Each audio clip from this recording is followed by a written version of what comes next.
ഇന്ന് ഞങ്ങൾക്ക് ചോറിന് വെണ്ടയ്ക്ക തീയലാണ്. വെണ്ടയ്ക്ക തീയൽ എങ്ങനെ ഉണ്ടാക്കുന്നതെന്ന് നോക്കാം.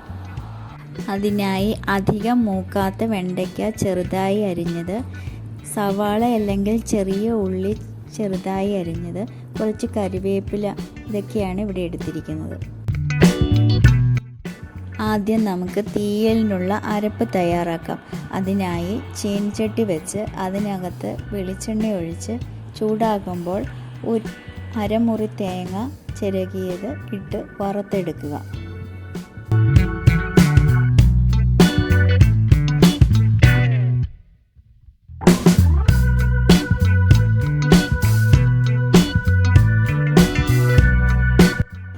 തേങ്ങ കുറച്ച് മൂത്ത് കഴിയുമ്പോൾ അതിലേക്ക് 2 സ്പൂൺ മല്ലിപ്പൊടിയും 1 സ്പൂൺ മുളക് പൊടിയും ചേർത്ത് വറുത്തെടുക്കുക.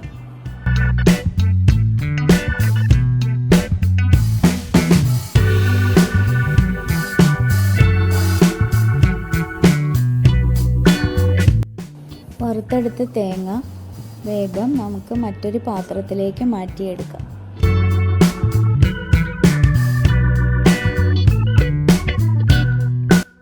ചൂടാറിക്കഴിയുമ്പോൾ നമുക്ക് അത് അരച്ചെടുക്കാം. വെണ്ടയ്ക്കയും സവാളയും മൂപ്പിക്കുന്നതിനായി ചീനച്ചട്ടി വെച്ച് അതിലേക്ക് വെളിച്ചെണ്ണ ഒഴിച്ച് കടുകിടുക. കടുക് പൊട്ടിക്കഴിയുമ്പോൾ 2 വറ്റൽമുളക്, കറിവേപ്പില ഇവയിടുക. അത് ഇളക്കി അതൊന്ന് മൂത്ത് കഴിയുമ്പോൾ അതിലേക്ക് വെണ്ടയ്ക്കയും സവാളയും ഇടുക.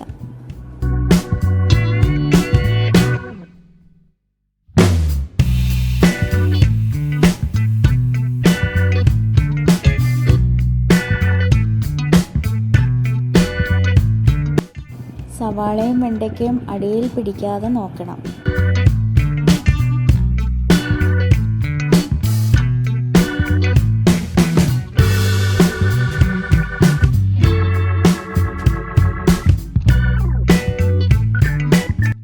അതിലേക്ക് ആവശ്യത്തിന് ഉപ്പും മഞ്ഞൾപ്പൊടിയും ഇട്ട് ഇളക്കുക.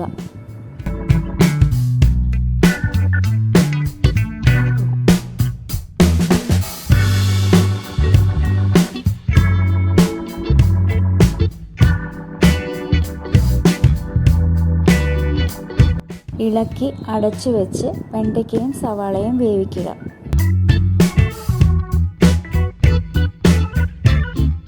വെണ്ടയ്ക്കയും സവാളയും മൂത്ത് കഴിയുമ്പോൾ 1 കഷ്ണം വാളംപുളി ഇട്ട് അലിയിപ്പിച്ച് വെച്ച വെള്ളം അതിലേക്ക് ഒഴിക്കുക.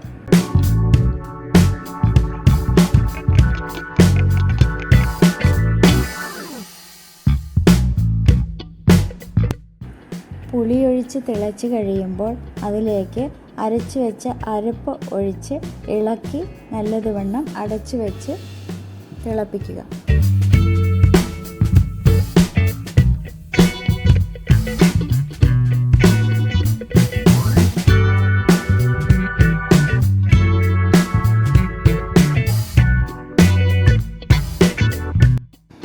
അങ്ങനെ ചോറിനുള്ള വെണ്ടയ്ക്ക തീയൽ റെഡിയായി.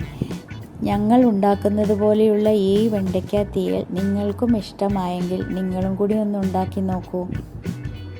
അടുത്ത വീഡിയോയുമായി അടുത്ത ദിവസം കാണാം. Thank you.